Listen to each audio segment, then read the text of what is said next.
Welcome back. As a quick recap, Limer shared his bold idea for the graduation exam, revealing a surprising twist, a survival-style test. The Patriarch, intrigued by Limer's plan, tasked him with preparing the exam papers within a week. But just as the Patriarch turned to leave, Limer stunned him by producing the papers, fully detailing his plan for the graduation exam. If you're new or need a refresher, consider checking out the previous part before we dive into this new chapter. Now that we're all caught up, let's get started. The scene shifts to the next morning, at the 5th Hall's training area. Ben and his group stand gathered, engaged in conversation. Ben speaks up, a hint of annoyance in his tone. Why is he not here? He's the one who told us to gather. One of the group members shrugs, a knowing glint in their eye. It happens every time, but Instructor Limer never arrives on time. Another group member chimes in, a teasing tone in their voice. Maybe he played to his heart's content in a gambling house or a pub again yesterday, and returned home at daybreak. Suddenly, the door bursts open with a kick, and Limer strides into the training area, a bright smile on his face. My bad. I'm a bit late because I dropped by the orphanage on my way here. Ben's face twists in anger and frustration. If you're going to lie, at least make it believable. Limer's smile never wavers, and he replies in a mocking tone. It's not a lie. I'm telling the truth. As Limer walks towards the trainees, his tone undergoes a sudden shift, turning serious and solemn. Anyway, I have an important announcement for you today. I've thought about it a lot, but I made my decision when I saw you all today. Limer's calm voice fills the training area as he begins to explain. In short, your graduation exam is going to start soon. You can't stay as trainees forever, after all. One of the trainees speaks up, curiosity etched on their face. I heard the graduation exam usually consists of gaining the instructor's recognition or sparring. Limer's face breaks into a wide smile as he responds. That's normally the case, but your exam will be a bit different. The trainees exchange worried glances, and one of them asks in shock, What? What do you mean? Limer's expression turns serious as he begins to explain their situation. You've already gained plenty of experience. The spars against Owen, battle experience with the South-North Union, even if they were just grunts. Moreover, you even managed to survive Eden's unexpected attack during your previous mission. Limer's eyes gleam with intensity as he reveals the true nature of their exam. That's why, instead of some worthless duel or gaining recognition from the instructors, you'll be going out into the world by yourselves, to see how big and vast it is. Limer's smile grows wider as he drops the bombshell. The topic of this graduation exam is survival. Limer's expression turns serious as he delves into the details of the survival test. In a month, you will abandon your status as a Sieghart trainee, and survive in various locations on the continent with a single sword in your hand. The trainees' faces drain of color as they process the daunting task ahead. Limer's gaze sweeps across the trainees, his eyes glinting with a hint of amusement. Of course, I have an alternative exam prepared, for those who are afraid. Runan, standing behind Raon, leans in to whisper a question. Are you going to do it? Raon turns his head, his eyes locking onto Runan's, a determined glint in his gaze. Of course, I will. Runan's face sets in determination as she responds to Raon. Then I'll do it, too. She turns her head, her eyes fixed intently on Limer. Raon's eyes widen in amazement as he looks at Runan, clearly surprised by her sudden decision. Ben whispers to Martha, seeking reassurance. The instructor must have a reason for it. I'm also going. Martha's expression remains calm, her voice laced with a hint of detachment. I'm used to that kind of survival, since I've been doing it from the moment of my birth. Limer's eyes narrow slightly as he listens to the group's conversation, a hint of surprise in his voice.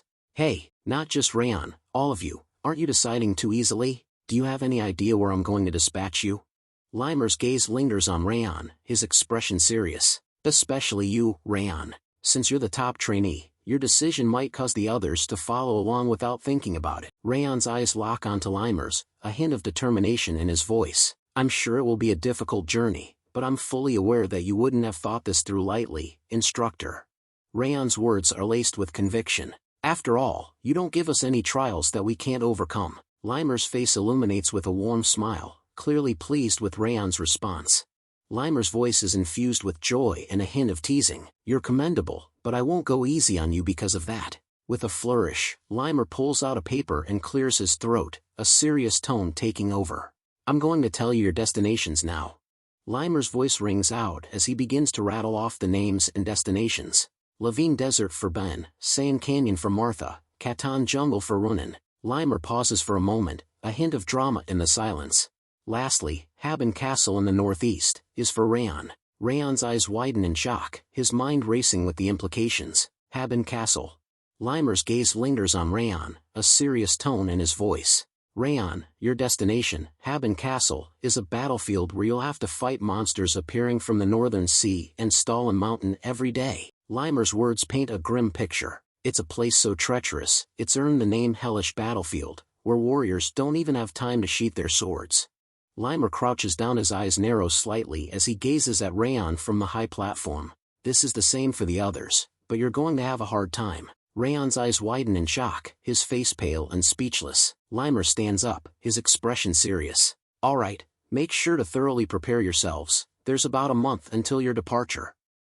Days pass after Limer's briefing, and Raon's determination to prepare for his mission is on full display. In front of the annex building, Raon trains intensively with his sword, his movements swift and precise. Sylvia and Helen watch from a distance, their eyes fixed on Raon's training session. Helen's brow furrows in concern as she turns to Sylvia. Ma'am, don't you think the young master has been training too severely recently? He's been at it for days, and he's even cutting back on his sleep. Sylvia's expression mirrors Helen's concern, her eyes fixed on Raon's intense training session. Meanwhile, Raon swings his sword down in a powerful arc, his movements fluid and deadly. Helen's voice takes on a sincere tone, her concern for Raon's well-being evident. I'd like him to refuse that test. After all, it's an extremely dangerous place. Sylvia's expression remains thoughtful, her eyes still fixed on Raon as he continues his intense training. Sylvia's gaze lingers on Raon, her voice filled with a mix of concern and understanding. That's true, but it's also clear that this is an opportunity for Raon's growth. Since Haben Castle is his graduation exam, he must be trying to get into his best condition. Helen's expression remains worried, but Sylvia's words offer a nuanced perspective on Raon's intense training. Sylvia's expression softens, a supportive smile on her face. We should just support him from behind, so he can focus on his training. Meanwhile, Raon continues his intense training, his movements swift and determined, his eyes fixed on his goal. Raon's sword slices through the air, his movements a blur as he pushes himself to his limits. His thoughts echo in his mind, a mix of determination and self-doubt. I'm getting tired. I've increased the intensity of my training even further this week, after hearing the details of the exam, but I still can't get rid of this feeling, that it's not enough. Raon's mind wanders to the formidable foes awaiting him at Haben Castle. His thoughts take on a serious tone, acknowledging the monster's formidable strengths. The monsters at Haben Castle have tough skins and massive bodies that are hard to cut, even with a blade. Since attack and defense are well balanced in Sieghart's swordsmanship, I'm bound to be at a disadvantage. Raon's eyes narrow, his mind racing with the daunting prospect of facing multiple monsters at once. And to make matters worse, they'll be attacking me in groups, non-stop. Raon's hand tightens around the hilt of his sword, his mind focused on the challenges ahead. He contemplates his options, considering the powerful techniques at his disposal. I can use the 10,000 Flames cultivation sword techniques, but since they're such powerful techniques, their aura consumption is also huge. That makes them dangerous in an extended battle. Raon's hand instinctively rises to touch his chest, his thoughts turning inward. He reflects on the strengths that have carried him this far, but also acknowledges their limitations. The Ring of Fire has been making up for this so far, but I can't rely on the 10,000 Flames cultivation and the Ring of Fire forever. As he raises his sword, his eyes gleaming with determination as his thoughts press on. Time is of the essence, and he knows he must make the most of the remaining weeks. I have 3 weeks left until departure. I need more information about Haben Castle, and a technique that can complement the 10,000 Flames cultivation.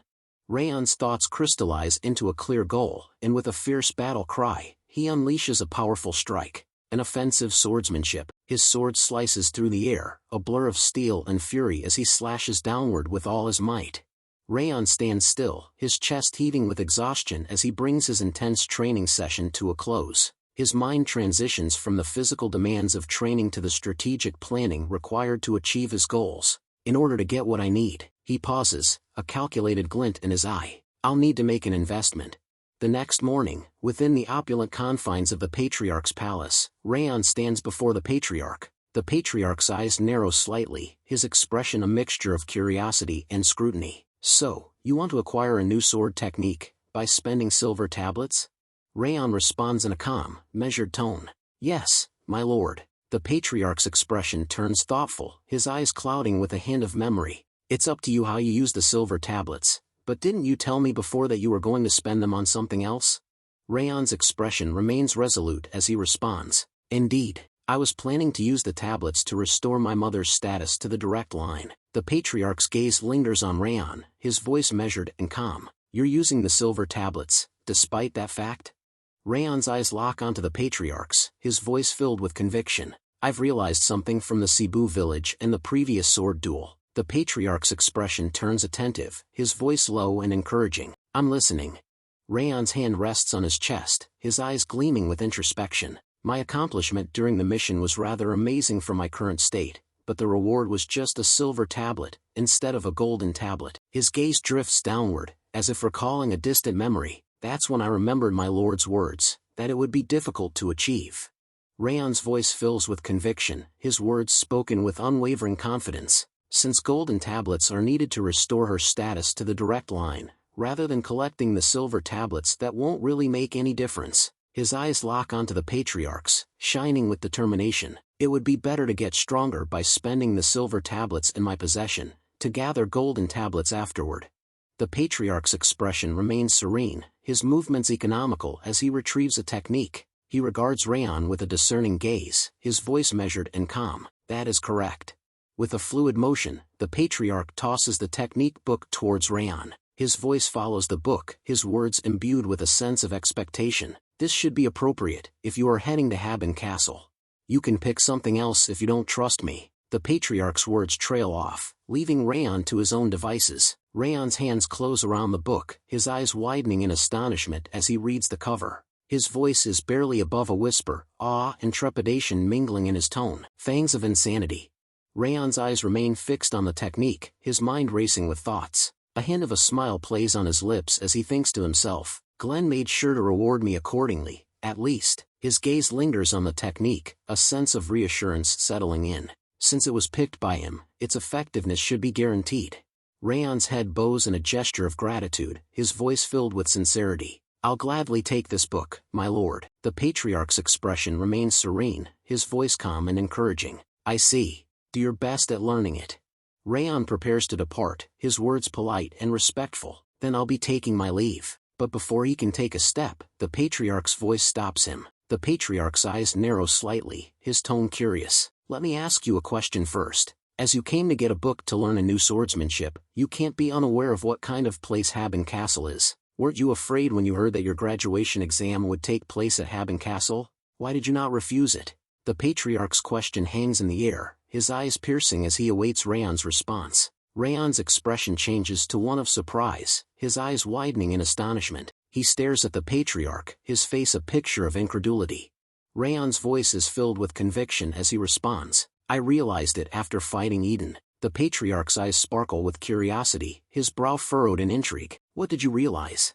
Raon's eyes gleam with intensity as he shares his epiphany. The experience of an unexpected fight to the death gave me a growth equivalent to 1 year of training on the training grounds. His voice takes on a determined tone. I realize that I need to overcome situations where I have to surpass my limits, in order to get stronger. The patriarch listens intently, his expression thoughtful and contemplative. Raon's face sets in determination as he speaks. Moreover, Instructor Limer would never give us a trial that we can't overcome. He places a hand on his chest, his voice filled with conviction. I'm sure it will be a difficult and painful journey, but I think it will make me strong enough that I'll be grateful for the experience later. His eyes shine with a fierce resolve, as if he's steeling himself for the challenges ahead. The patriarch's gaze lingers on Raon, a hint of a smile on his lips. The patriarch's eyes narrow slightly, his gaze piercing as he responds. I see. The patriarch's expression turns solemn, his voice taking on a serious tone. Raon Sieghart, let me tell you one last thing before you leave. Raon's eyes widen in curiosity, his gaze locked onto the patriarch's as he awaits the impending revelation.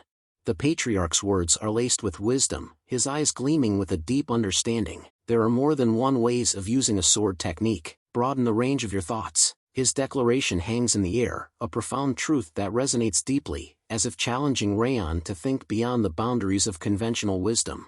Raon's face breaks into a grateful smile as he bows deeply. "Thank you for your advice." His words are sincere, his demeanor respectful, as he acknowledges the patriarch's wisdom and guidance. As Raon leaves the patriarch's room, Limer emerges from the shadows, a hint of a smile on his face as he approaches the patriarch. "This is why I can't stop cherishing Raon." His voice is low and introspective, his eyes gleaming with a deep affection for his student, as if Raon's potential and character have touched his heart. Limer settles into a crouched position, sitting on the ground near the throne as he speaks in a contemplative tone. He is fully aware of my intentions already. A warm smile spreads across his face. As an instructor, there's nothing more gratifying than when he understands my intentions. His eyes sparkle with satisfaction, his expression radiating pride and fulfillment as he reflects on Raon's growth and understanding. Limer's voice trails off as he says, "He is definitely different from that nag, Ben, or that foul-mouthed Martha." But before he can continue, the patriarch's voice cuts in, his tone dripping with amusement. "What a terrible teacher, insulting your disciples behind their backs." Limer's eyes widen in shock, his face freezing as he realizes his mistake. Limer swiftly attempts to change the subject, his voice taking on a more formal tone. "By the way, I didn't expect you to give him the fangs of insanity. After all, that's worth a golden tablet." He tries to divert attention from his earlier faux pas, instead focusing on the patriarch's unexpected decision to bestow the valuable fangs of insanity upon Raon. Limer's eyes sparkle with amusement as he teases the patriarch. "Your love for your grandson is as boundless as always." The patriarch's expression turns stern, his voice taking on a warning tone. "You talk too much, Limer." Limer's grin widens as he responds with a hint of mischief. "I've actually been talking less recently." His tone is laced with sarcasm, and he seems to be enjoying the verbal sparring match with the patriarch. Limer's expression turns serious, his brow furrowed in concern. "But the fangs of insanity is a rather violent swordsmanship. I'm worried about whether Raon will manage to control it." The patriarch's response is nonchalant, his voice tinged with a hint of detachment. "Since I gave him the book, my job is done." His words imply a sense of relinquished responsibility, as if he's washed his hands of the matter, leaving Raon's fate to unfold on its own. The patriarch's words are final, his tone leaving no room for debate. It's up to him whether he learns it or not. Meanwhile, Raon walks outside of the patriarch's room and Wrath fly beside Raon, their eyes scanning the pages of the ancient book. Raon's gaze lingers on the intricate illustrations, his mind absorbing the complex technique. "The fangs of insanity." His voice is barely above a whisper, his eyes gleaming with a mix of curiosity and trepidation as he contemplates the powerful and volatile swordsmanship. Limer's eyes sparkle with amusement as he begins to tease the patriarch once more. "Despite your claims, you gave him an important piece of advice. It's a grandfather's love for his grandchild." His voice is laced with a hint of playful sarcasm, and he seems to be enjoying the opportunity to poke fun at the patriarch's attempts to maintain a detached demeanor. Limer's words strike a chord, and the patriarch's expression falters for a moment. The patriarch's demeanor changes in an instant, his eyes flashing with a hint of energy. He raises his hand, and a subtle yet powerful force erupts from his fingertips, binding Limer in place. "It can't be helped." The patriarch's voice is calm, but firm, as he restrains Limer with his energy. Limer's eyes widen in surprise, his voice caught in his throat as he utters a startled, "Ha!" The patriarch's eyes narrow slightly as he approaches Limer, his voice taking on a hint of dry amusement. "Since you can still run your mouth, you must be fully healed from your previous battle's aftereffects." Limer's expression changes from surprise to alarm, and he raises his hands in a placating gesture. "Wait, calm down, my lord. I haven't fully recovered yet." His voice is tinged with a hint of desperation, and he seems to be trying to deflect the patriarch's attention, fearing that he might be in for a stern lecture or worse. The patriarch's eyes gleam with a hint of stern amusement as he declares, "Since you look like you've recovered somewhat, I'll teach you a lesson." With a swift motion, he raises one hand, and with the other, he grabs Limer's head, holding it in a firm grip. Limer's eyes widen in fear as he tries to apologize. "My lord, I apodash." But before he can finish, the patriarch's hand comes down, and a loud smack echoes through the palace halls. Limer's pain yelp rings out, "Agh!" The sound startles Raon and Wrath, who are walking nearby, and they exchange worried glances. The patriarch's stern expression remains unchanged as he continues to scold Limer. Sometimes later inside Raon's room, Raon's eyes skim the pages of the ancient book once more, his brow furrowed in contemplation. He speaks to himself in a hushed tone. Is this swordsmanship really worth a silver tablet? His voice trails off, lost in thought as he weighs the value of the fangs of insanity technique. Raon's eyes widen, and his voice takes on a note of conviction. But this swordsmanship must be. He pauses, as if searching for the right words. Friends, the chapter ends here. To everyone watching, thank you for joining us on this adventure. If you're eager to find out what happens next, please do comment below, asking for more chapters. Don't forget to show your support by liking and subscribing. Until next time, stay tuned.